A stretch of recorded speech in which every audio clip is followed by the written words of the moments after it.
forget.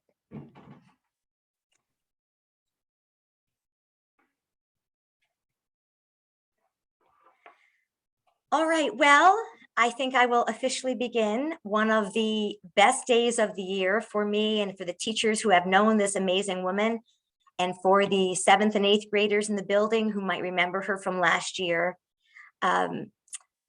Today, we are fortunate enough to spend about an hour with Mrs. Judith Altmann, who is a Holocaust survivor. She's a Connecticut resident. She's right here in our state.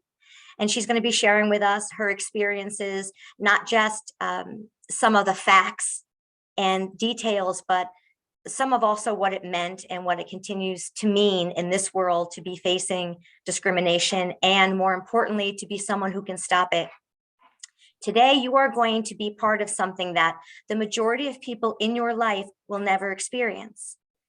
You are meeting through Zoom, and it still counts, a Holocaust survivor. And as the years continue, there will not be any more people to tell their story. So to the 500 or more students out there right now, please know how fortunate you are, what a special day this is for you to be witness to the story.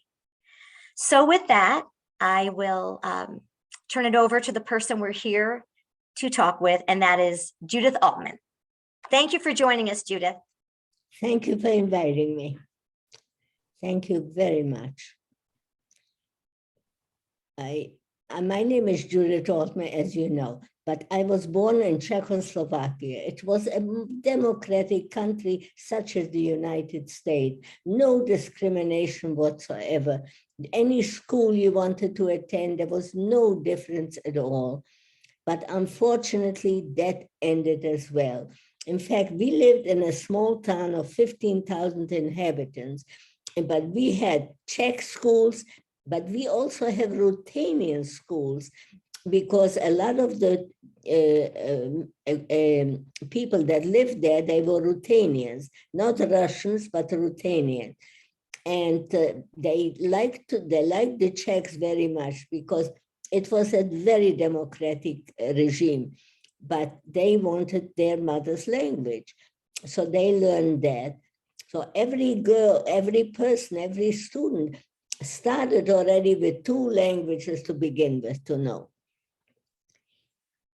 We lived a wonderful, wonderful life. My father had a general business in the town, and we also had a house, and we had a farmer. We had horses, we had cows, we had, you name it, and any animals you can get, because my mother liked all this, and geese and ducks, you name it.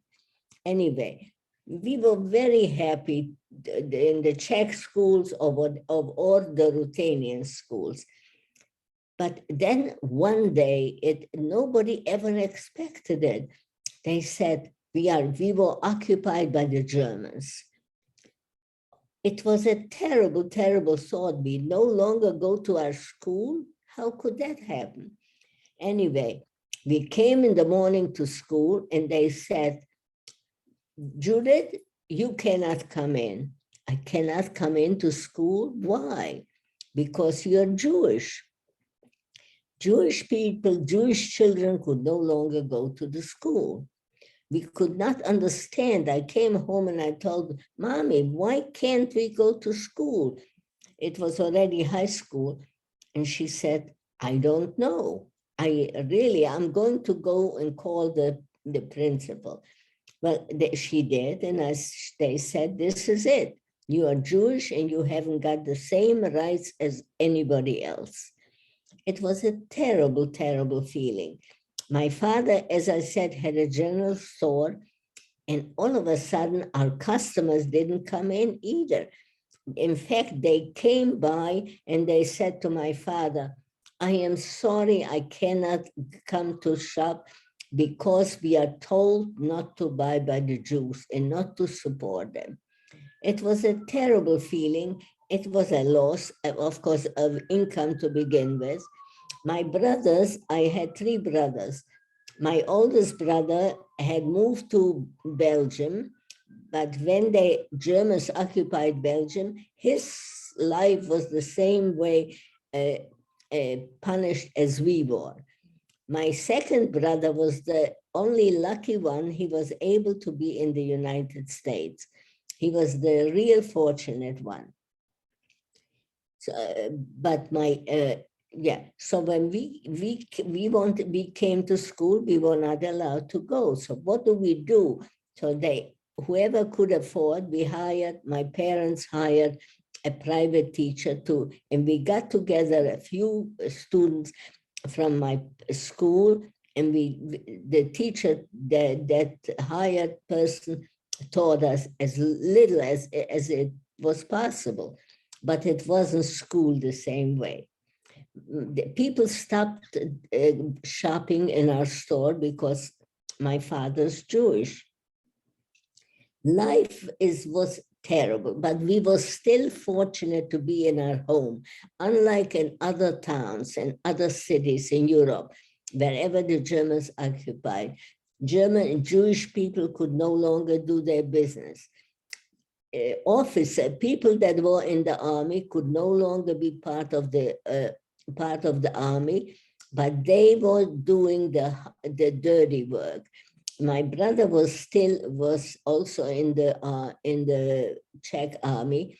So they said, okay, you got to take off the uniform, no more the Czech uniform, but wear your private clothes, and you're going to clean the floors, build the roads, only the hard work.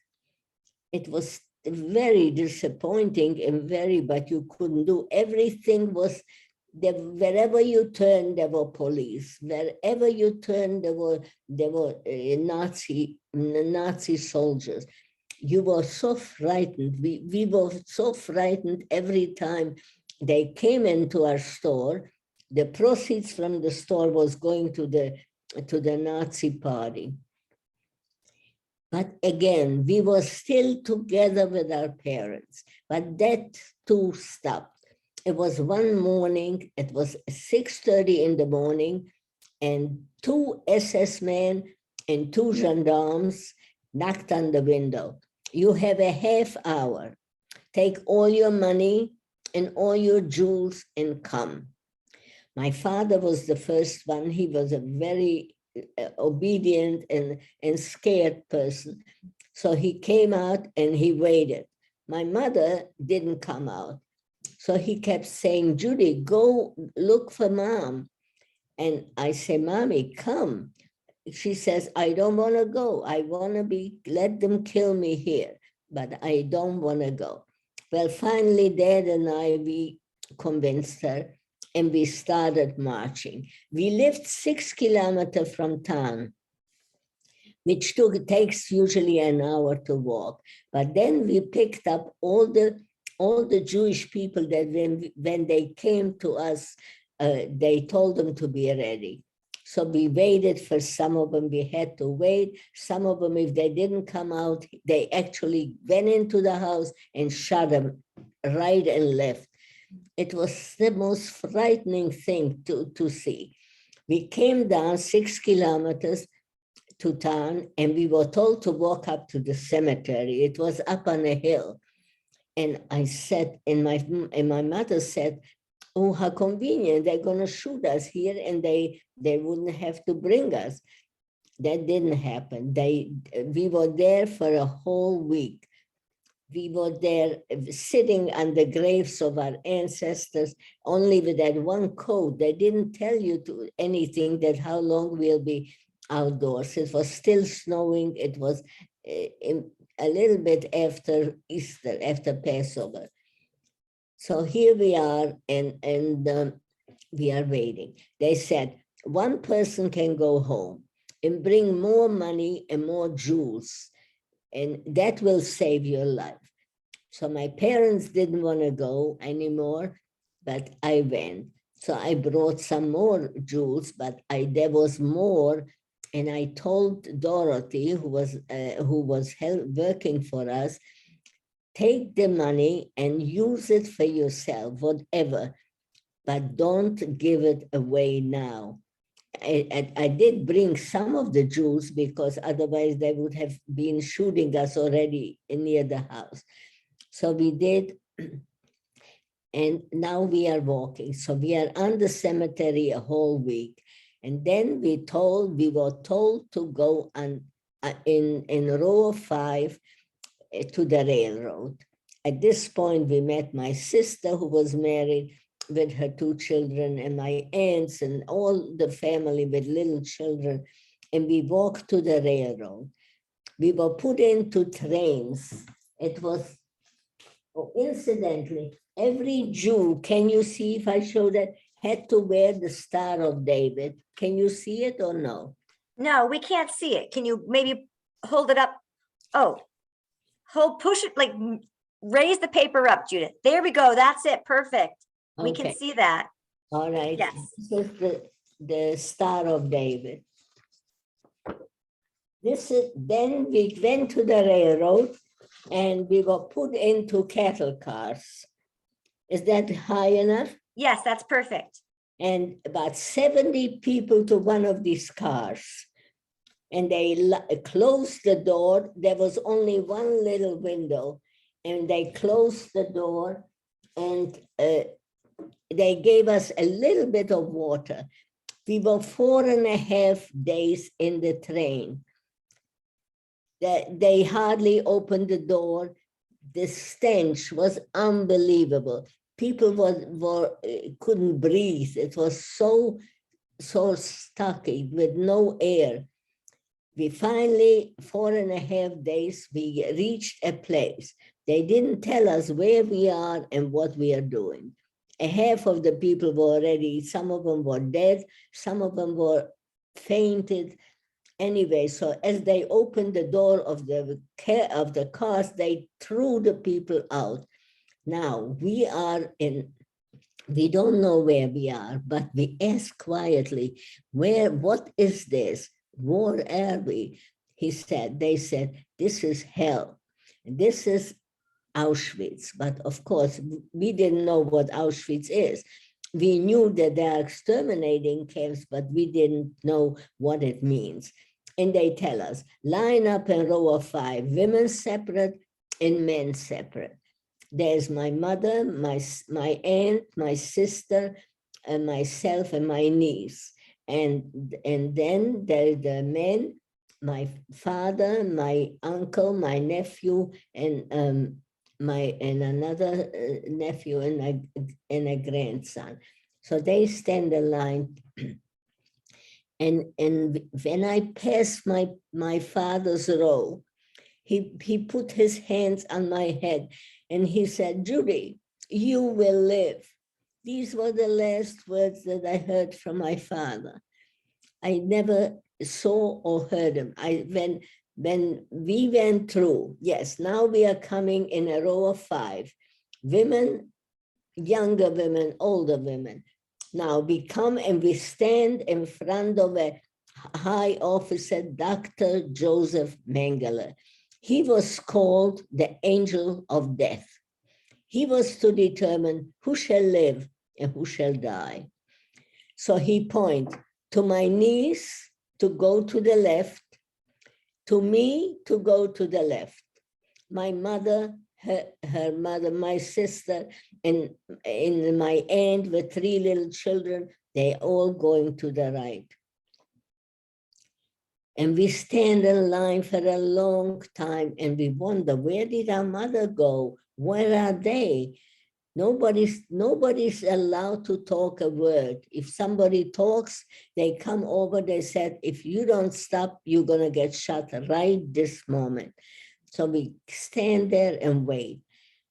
After a little while, we are again, there is another selection. They look at you. If you are pale, or if you're too skinny looking, they tell you again to go on another side, and only the healthiest that seem to be the healthiest for Dr. Joseph Mengele. And he was really the angel of death. If he told you, and he did it with such a ease, like moving his hands one to the day and one to the other. That was a life. We didn't know at that moment, but we found out 2 hours later. Now we stand in line for hours. Then we start marching. We are in Auschwitz. The entire camp is surrounded with barbed wire. If you touch it, you get electrocuted. There are machine guns. There are men handling machine guns and very high on a. To us, it looked like the almost near this near the high mountain. But so he they so then they go and they say, all right, you march this way. We come into it, and now these are predominantly young, healthy. The oldest person couldn't have been older than 30 years old. The rest of them, they all went. We went to a shower, and they went to their gas chamber. And so then when we came out of the shower, we were given a gray dress, no underwear and no shoes, only a pair of wooden clogs. If there was, the first group did get the shoes, and those that didn't, they walked barefoot. And we go there and wait.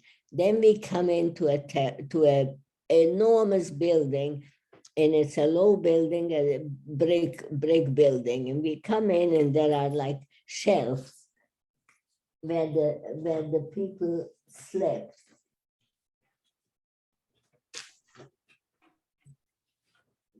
This is the crematorium. There is, can you see that? Yes. And these are the people that they put in the gas, the people that went through the gas chamber.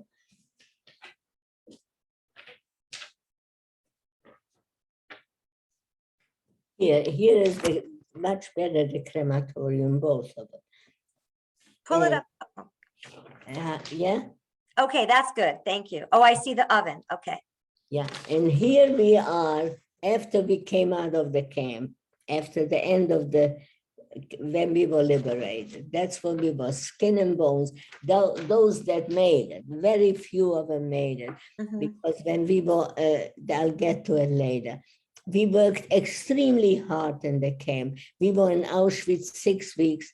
Then we were taken to another town, to Gelsenkirchen, and we worked extremely hard, but we were out of Auschwitz. To be out of that city was the gift of God again. So we worked hard. We got 1 meal a day, a bowl of potatoes and a little bit of some kind of vegetable, and that's all. Once a week, you get a slice of bread, very thin slice of bread. But we were out of Auschwitz. To get away from there was an insurance for life. After many, actually, in my case, it was a little bit over a year. We were there, and then we were already so emaciated. I remember lying on the floor, and I said, "Oh my God, I don't know how much longer I'm going to be able to live. I wonder whether my niece is alive," because we were so close together and we were hoping that we will make it. And then I lie on the floor and I said, "Oh my God." And I hear a voice of a man, "Yes, you are free." What a question, to be free. It is, we never thought we'll hear that word. And I opened my eyes and I see a British officer standing near me. I said, "Are you sure?" "Yes, you are. Can you try to get up?" At this point, I was already so skinny and so emaciated. I don't know whether I was able to. When I woke up about 3 or 4 weeks later, I was in a bed with a white sheet with a pillow, and I was able to eat. We could not believe it. It took actually a whole year to cure me. Many of people that was survived, unfortunately, did not make it long. They were so sick, and all the doctors couldn't help it anymore. The hunger and the filth, because it was the lice. The lice ate us up. Our body was covered with lice. It was unbelievable. You cannot, in the 20th century, you cannot believe that people in a high cultured people, the Germans, that's what they did with human beings. It was unbelievable. Then after we were liberated, now they said, all right, you can go back home, but what do you have at home? You don't have the parents. They were killed the day you arrived to Auschwitz. Who is there at home? So my niece was there. Thank God she was alive. So I said, what are you doing, Ida? She says, I am going home. I said, what are you going to home? You know, your mother isn't there and your father they were killed. He says, I'm going to see maybe my brother made it. And unfortunately, he was killed one day before liberation. So he wasn't able, she did not find him. But when she came home, her house was still standing. Our house wasn't standing because they thought that we have a little more money and that maybe they'll find it. So they didn't, and so they burned the house. So Ida didn't even know where our house was standing. It was completely flat. Anyway, so now we are now in Germany. So they said, okay, you can stay in Germany until you get well, and then you can try and get a job, or you can go home. Many people went home. It took them a long time. They walked to the next town, got a ride with a car or with a train. It was terrible. I said, Ida, I am not going. I am going to try to go to America. Oh, she said, are you kidding? How do you get to America from here? No way. Well, I said, I am going first. I tried. So I went to Sweden. I went to Sweden. They let in so and so many thousands of refugees or survivors. And after that, I was 3 years in Sweden. I learned another language and I learned a profession. So I was able to make a living there. I still don't know whether any of my brothers made it. But then it took about 2 years. I found out that one of my brothers made it. The other brother was in Belgium, and we still don't know. It took a long time to find out where he was. He was fortunate to find his mother. His wife was in France. She ran away and she found at a Gentile, and Gentile people were so kind. Those that were, let's put it that way, had the guts of hiding a Jewish person, because had they found them, their family would have been killed, and so would the Jewish person be killed. So it was a question of real danger to save somebody. But they did, a lot of them did. And then, so those that survived, we have to thank for the Gentile people with our best we can. And so when I came to Sweden, I learned another language and I learned a profession, but I couldn't come to America because my quota was very high. I had to wait 3 years in Sweden, which I did, which was no problem. I got a good job, and I learned a language which I could use, and it was wonderful. But to learn all that, to go through that, you learn what freedom means. You young ladies and gentlemen that I'm talking to, you appreciate your wonderful country and your parents. When you come home, hug your mother and father and your sister and brother, because this is the best thing in the world that you have is family. Most of us had nothing anymore. We didn't know whether we have a sibling somewhere. The parents we know we don't have, because anybody older, as we came, they just the selection. The young ones that Mengele found that they are of value, he picked a few. It was a very small amount, and the rest of them went straight into the gas chamber and into the crematorium. If you came to Auschwitz at that time, the smell was unbelievable. We asked the girls that were there, the ones that we were part of now, the Häftlinge. So they said, "What is that horrible? We cannot breathe." He says, "Yes, these are your parents burning." And it sounded so brutal. And we looked at them, and how can you say that? He says, "Come out, look at the chimneys." The chimneys were coming out with black smoke, and the smell was unbelievable. So those of us that were fortunate to survive the camp, we appreciate life so much more, and we appreciate freedom. That's why when you hear people come to America and they kiss the ground, believe it, because that's how appreciated you are to come to a free country of the world. And you American children, honor this and love this country with a full heart and learn all you can, because nobody can take the knowledge away from you. This is what you learn, and you are so fortunate to have wonderful schools, wonderful teachers, and all the help. So be very happy. God give you long life and good health and wonderful, wonderful education. And I hope you have many questions, and I would love to answer them all. Thank you, Judith. I think we do have some questions.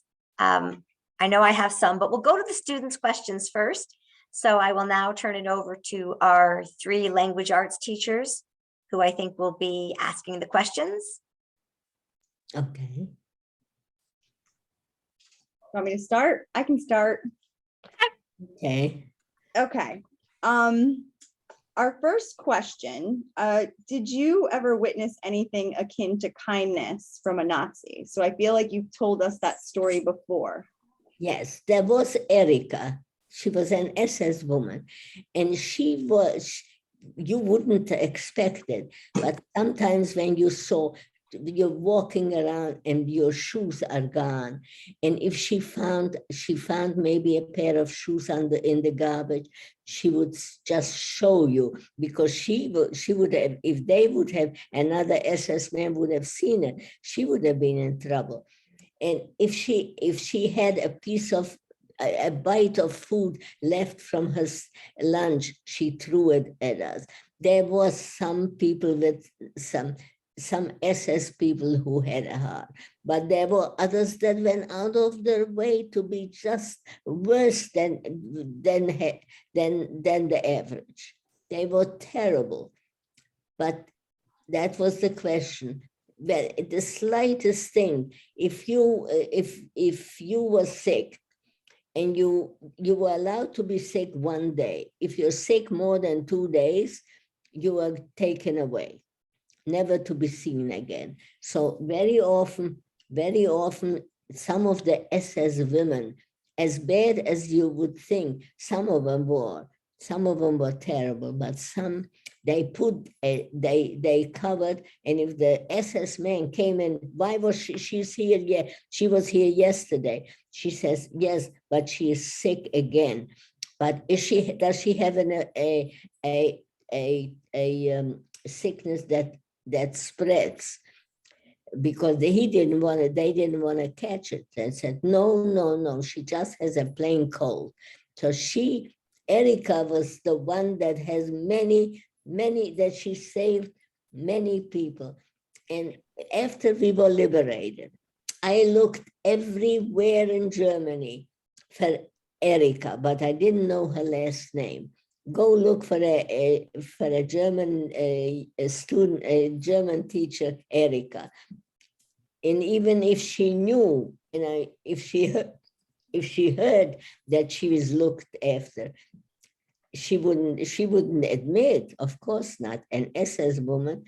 So it was a really very hard. But on the other hand, there were SS men that Sunday, when we did not, Sunday was one day we didn't work. So what we had to do, they took the whole, this was my camp, the camp I was in. They were in the bleachers and sitting on the stairs. And we were walking around. There wasn't a week that one of us didn't have a black and blue eye, because what they did with a rubber stick, they were hitting us over the eye, always over the eye. So everybody that was marching had a black eye, not everybody, but whoever she hit had a big black eye on the face. It was unbelievable. There were days when you said, dear God, we cannot, the hunger and the treatment, we cannot do it anymore. The shoes were gone very soon. So we had to walk barefoot in the cold and the snow. It was unbelievable. Then you said, we cannot do it anymore. I remember standing there, some of the men, because we built roads, we built bunkers, we built anything, very hard labor. And there was one German, and he was the worst. He was such a terrible man. If you stood 1 minute, he hit you over the back with a rubber stick.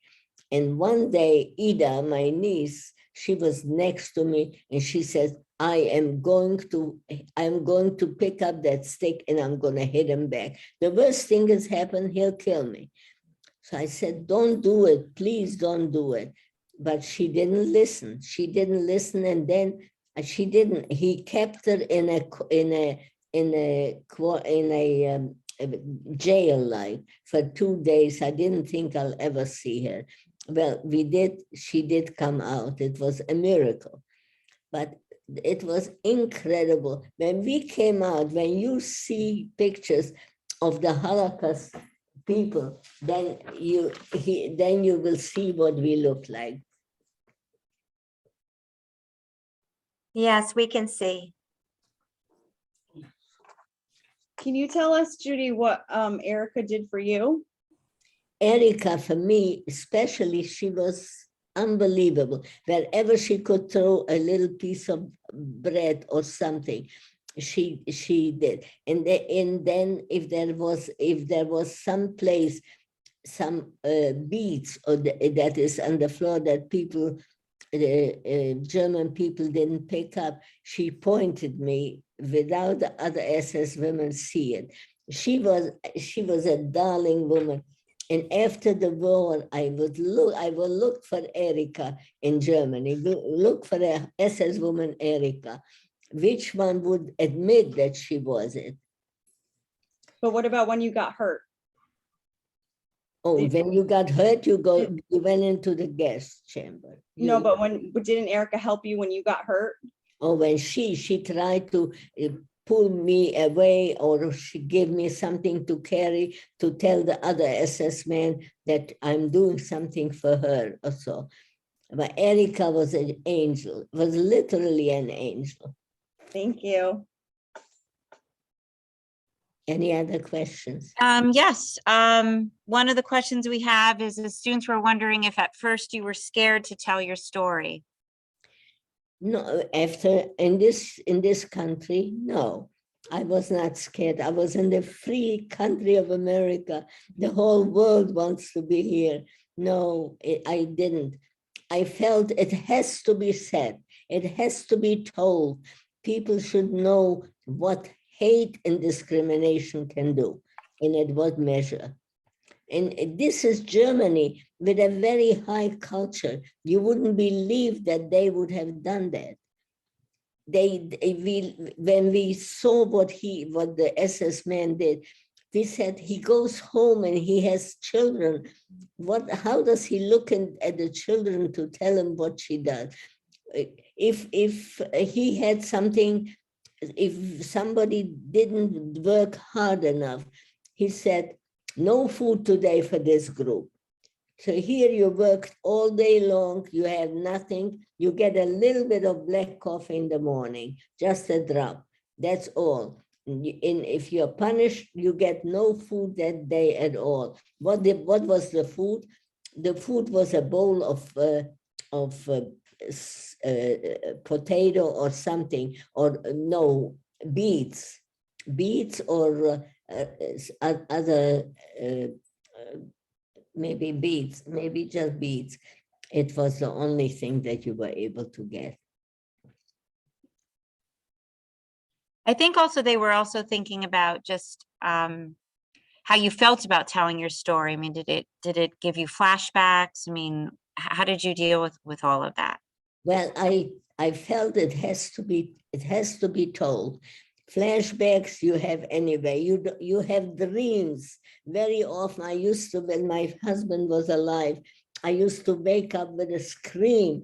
And he said, Judy, what's the matter? I was in camp again. It was just, it follows you to a long time. You can never forget, because you feel it's enough that you were taken, your parents were taken away from you, your siblings were taken away, you lost everything. And then to boot, you might not even make it yourself. But there was some days when the sun didn't come out, and the following day the sun was out. You don't know how much the sun helped. If it was sunny out, you had more hope to survive.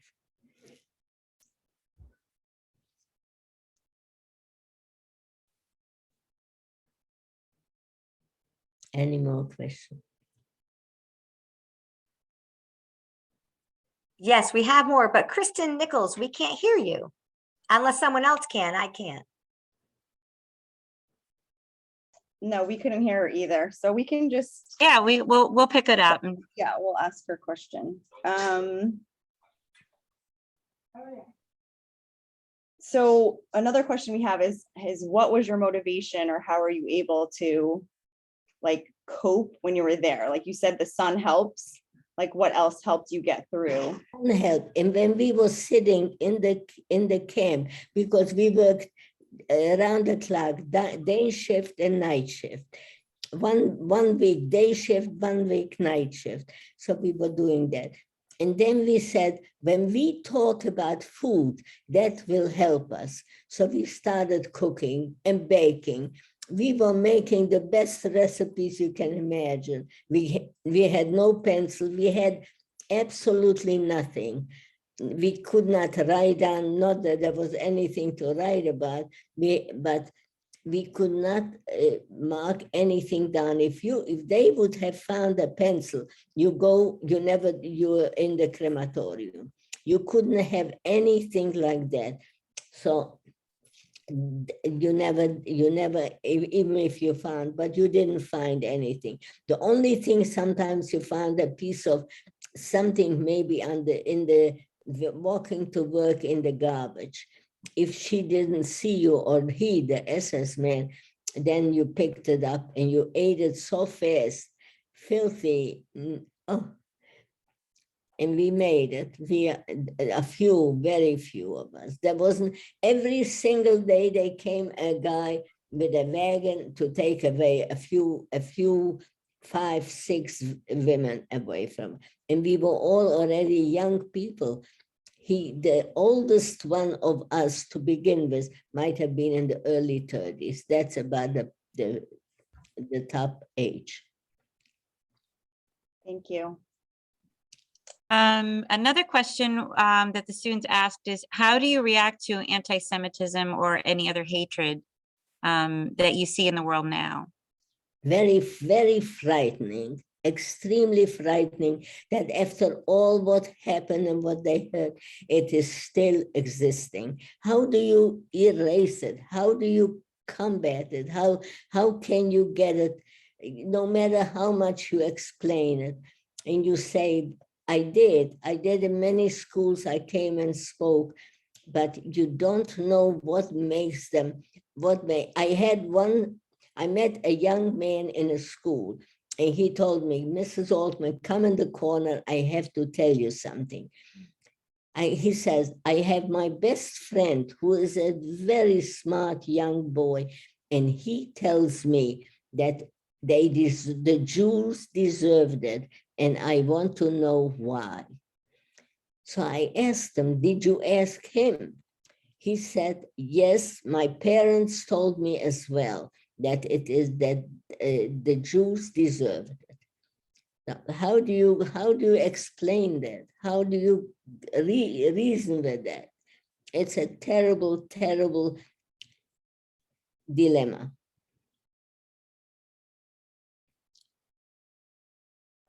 Okay, so I have another question for you. Did you meet anybody in the camps that you still were in touch with afterwards? Like, did you make friends there and stay in touch with people? Yes, indeed. There were a few from my hometown. And of course, when we found somebody that is in the same place, we became sisters. No more friends. That was not friends anymore. That was sisters. Because we had no other relatives anymore. So you watched about her as well. If something happened to her, you helped her because not to go to work was a disaster. One day you can stay in camp. If you stay 2 days, then you are no good anymore. They take you away. So in order to, if a girl was sick already or she hurt her leg, so what we did, we carried her literally under her arm and brought her to work.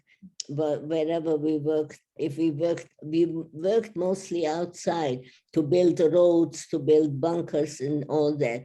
And we helped her. In fact, I was in Essen, Germany, and one woman, a Gentile woman, came and she saw us. She says, why are you doing that? I said, look at the SS and don't talk to us. And she went away. She says, I am going to write letters, whether she did or whatever, and would it help? We don't know. It was unbelievable. At one time, our camp was completely burned down. So now we don't have any shelter anymore. So what do? We sleep, we found a table outside. So we take the table and we sleep under the table. So 5 women. And so 5 women, but only our head is covered, not the rest of the body. Up until the waist, we were covered from the cover of the shelter. And so and then there was one woman, her name was Nellie, and said, Nellie, would you turn around on one side? I will not. So if she didn't turn around, all 5 or 6 of us couldn't turn all night because Nellie wouldn't turn on her side. So in all that, you found a little humor in it. You said, Nellie, we might not make it by tomorrow and you still wouldn't let us turn? No turn. So you can find there was a little humor in that. Thank you. Another question is that the students were wondering what was it like to rehabilitate and, enter into the world again after being in the camps? I mean, what kind of help did you get? How did you feel psychologically? First of all, you looked whether there is anybody alive of your family. And if you found them, you would go to the town and call. And it took a whole year for me to find that my brother is alive. He was also in the slave labor camp in Russia. And it took me a year to find him that he was alive. So that was that. We knew that our parents were gone. We knew all the people that came to Auschwitz, so we knew that they were gone. But if we found somebody, we became no more friends. That was a sister and a brother. You don't consider them anything but the closest in your. It is unbelievable what a feeling you develop, and you're thankful for having somebody. Okay, so tell us how many languages you know, Judy. 7. 7, that's impressive. And how many were spoken at the concentration camps? Do you know that or have some idea about that? How many people survived? No. How many languages were people speaking in the concentration camps? Well, they were predominantly the native language, the country they came from. If they came from Czech Republic, they spoke Czech. If they came from Russia, Russian, or Hungarian, different. But then with all the long time you learn in the evening, you talk to them. If you don't want the capo, a capo is somebody who's a supervisor. And boy, can they be mean. Next to the SS, if they had a little power, you have no idea how much they used it. Just to be mean, it was unbelievable. So you picked up on some languages while you were there in the concentration camps, just talking to other people? Not really, maybe a little bit in order you wanted to know what, but I spoke on my own quite a few languages. Yes. Judith, how did the SS officers communicate if in the camp they had different languages? Well, that was it. That was my plus, because I spoke fluently German. So if he had something to tell, he called me and I was able to do. Because in fact, I'm glad that you reminded me on that. There was a time that my group was supposed to, by the end of the day, I was supposed to be taken to Auschwitz because they needed, the work was done. So here we are, and we know that it's going to be. So I talked to my niece, to my Ida, and I said, you know what, tonight is our day. We better say goodbye and say a prayer. And what happened? So the guy, our group was supposed to be killed.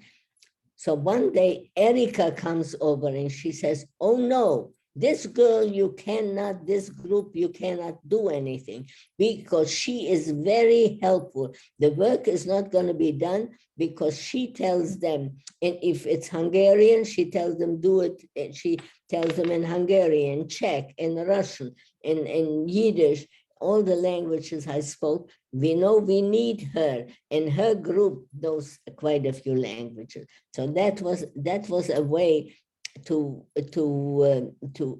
was the way my life was saved at that time. So that brings me to you, ladies and gentlemen. Learn all you can. Nobody can take the language away from you. You are fortunate to have beautiful schools, fantastic teachers with all their will and what they do in the best way. And I have been to many schools. And so they do their best for you. Take advantage of it, thank God, and learn all you can. Nobody takes that away from you. I know you will be successful. So it's not an exaggeration when you say that education saved your life. Definitely. Yeah. Definitely it would have, I wouldn't have been here. Okay. Judith, we still have about 10 more minutes. Are you up for a few more questions? Oh, definitely. Okay. So another question that the students were wondering is if you've had a chance to go back to your birthplace. I could, but I didn't go home. I did not go home. I tell you why. Because when they took us away that morning, the Sunday, happened to be a Sunday morning, there were people standing on line and they saw us, but the SS with a man and woman with a gun on each side, and they talked us. They wouldn't talk to us. They just looked and watched us every move.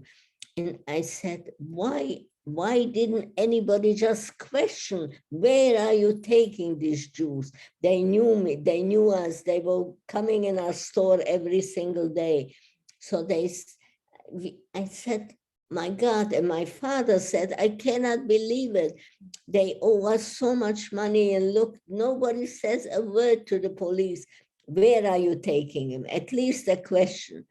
So we were disappointed. Then we were up on the cemetery for a few weeks, and they were wondering. Nobody brought a little food for us either.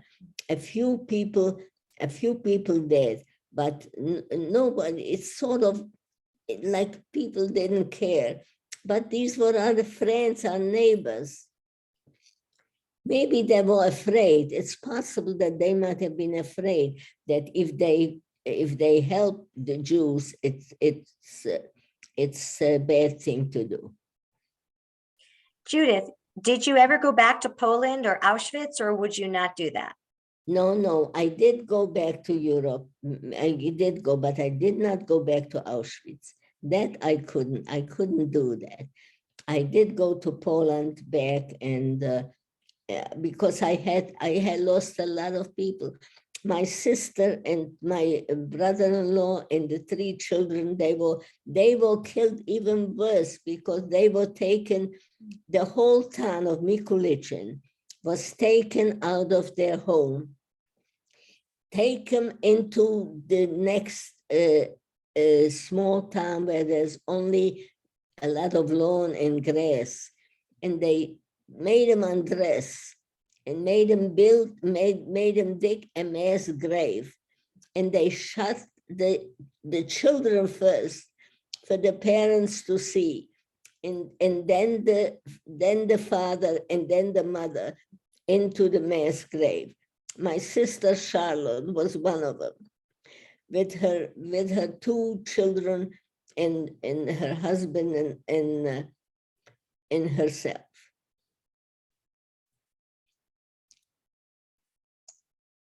Judy, can you tell us about the Death March?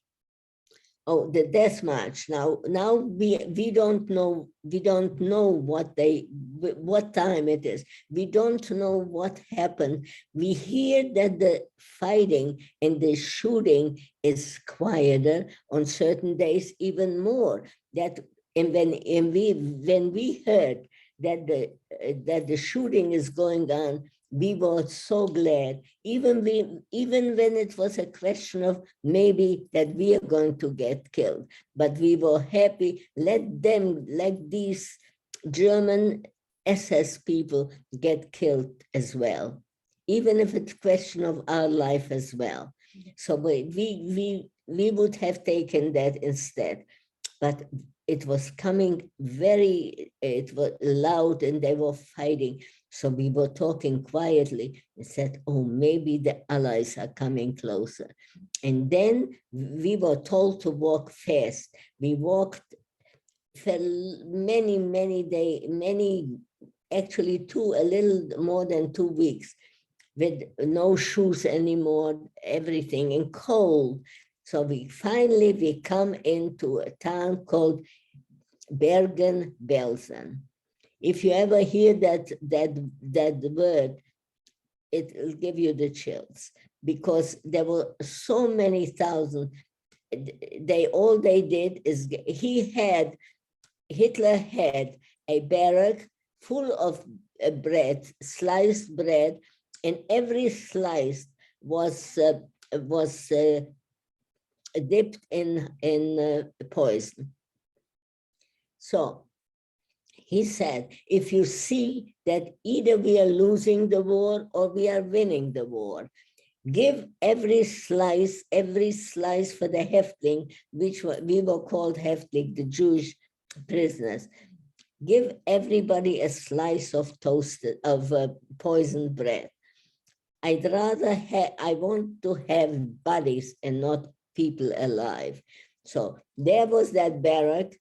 And after we were liberated, the British took us many at a time, and showed us the barrack and opened the door and said, you see all that bread? They would have given you all that bread, and in order to get that anybody should find dead bodies and not human beings.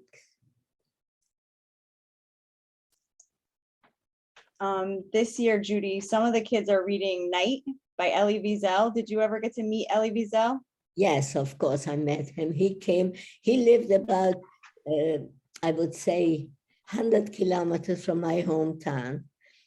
And he was a very religious man. And unfortunately, he did not, he survived he was liberated, but he was very sick. Well, very few people really made it, because we were so emaciated. We were skin and bone, literally skin and bone. We couldn't eat in the beginning. As much as hunger as we suffered, we could not eat. And some kids, go ahead. Go Pam. ahead. No, No, go ahead, finish. I was just going to say, some kids are reading Anne Frank also, and we know that you were at Bergen-Belsen. So you weren't at Bergen-Belsen at the same time as Anne Frank? No, she was gone already. She died. She died about a week or so before we came to Bergen-Belsen. Thank you. Some of the kids were wondering if you did get a tattoo when you were in the camps. No, but in a way, to get a tattoo was a little more of a hope for the person. Not every transport got tattoos, but when you came into camp and somebody had the number, you envied them, because they said, since they took their name, they might survive, and others we wouldn't. So we couldn't help that. But having it, we felt a little more secure. But when people saw us walk in the camps, they said, "Die sind Leute von einer Hirnanstalt." These are people from an insane asylum. How we wanted to tell them, no, we are not from an insane asylum. We are victims of your regime. But when they looked at us, skinny, no hair, we had completely bald, and just a gray dress, no shoes. So they looked at us, oh, this must be crazy. And if you spoke, you get shot. You were not allowed to speak to civilians at all. And in Germany, when we were working, we were, in fact, in Essen, there was one place we worked day shift and night shift. And when we came, it was very cold. It was bitter cold. So if the Germans made a fire, we sometimes came close and we warmed our hand of the fire. And sometimes a German private person would drop a little piece of bread on the floor, make believe that he dropped it, and then he walked away, so you picked it up.